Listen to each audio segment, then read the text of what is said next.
The jungle moon of Vexari was not kind to outsiders.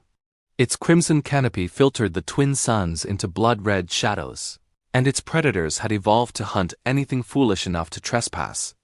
Aaron had learned this the hard way during his first week as a geological surveyor for the Terran Expansion Initiative. He had been marking mineral deposits near the contested border when he heard it, a sound that didn't belong.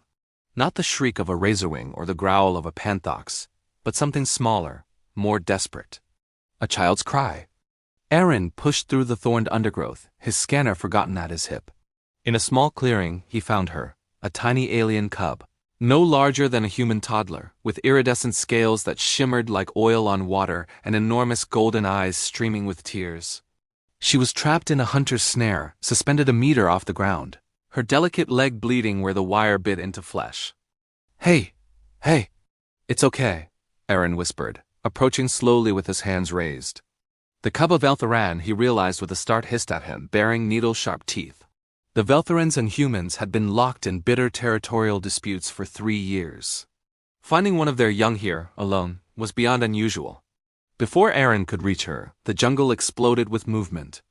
3 Veltharan hunters burst from the tree line, their ceremonial armor gleaming, their faces twisted with rage. But they weren't looking at Aaron, they were aiming their crossbows past him, at the cub. At Sarika, he would later learn her name was.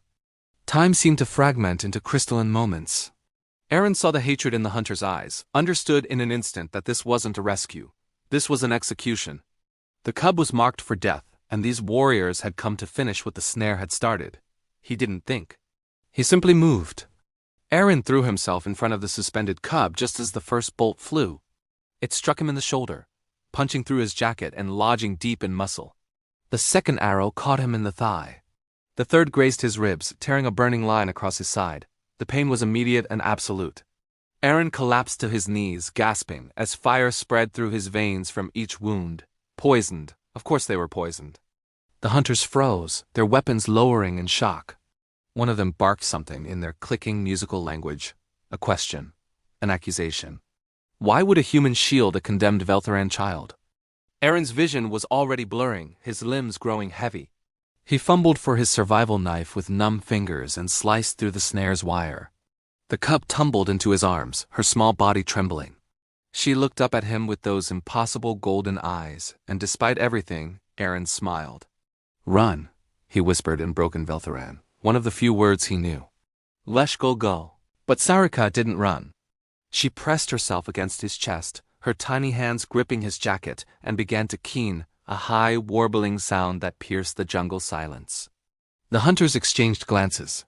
One stepped forward, lowering his bow completely. He spoke rapidly, urgently, and though Aaron couldn't understand the words, he grasped the meaning.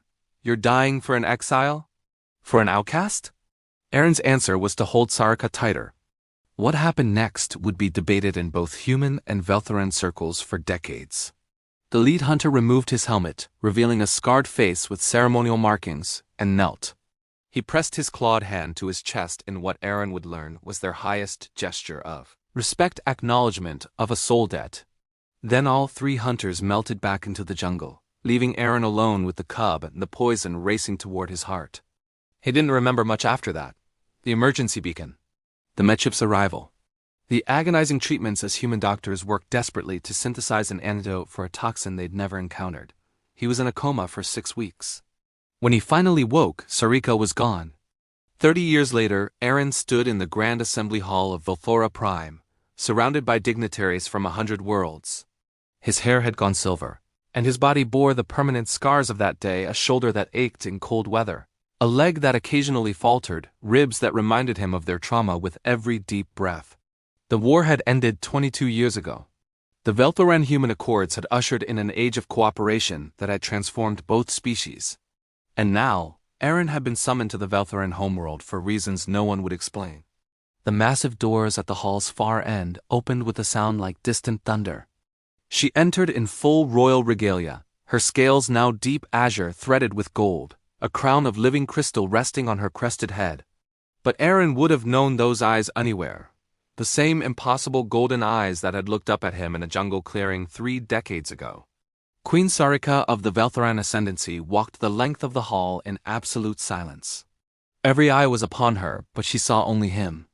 When she reached Aaron, she did something that shocked every witness into utter stillness. She sank to her knees before him, her crown touching the floor, her clawed hands spread in a gesture of complete vulnerability. "Aaron of Terra," she said, her voice carrying through the hall, thick with emotion.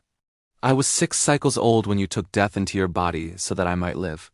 I was in exile, cast out for being born under an unlucky star, sentenced to die in the wild places. You knew none of this. You saw only a child in pain.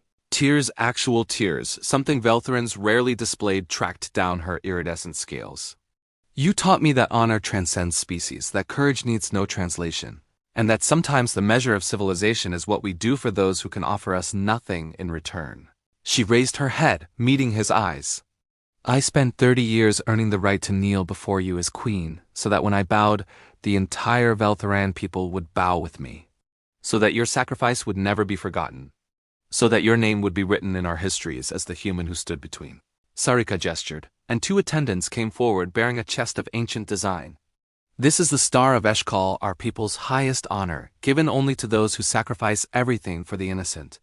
In 10,000 years, only 17 have received it. You are the first of your species. The first outsider.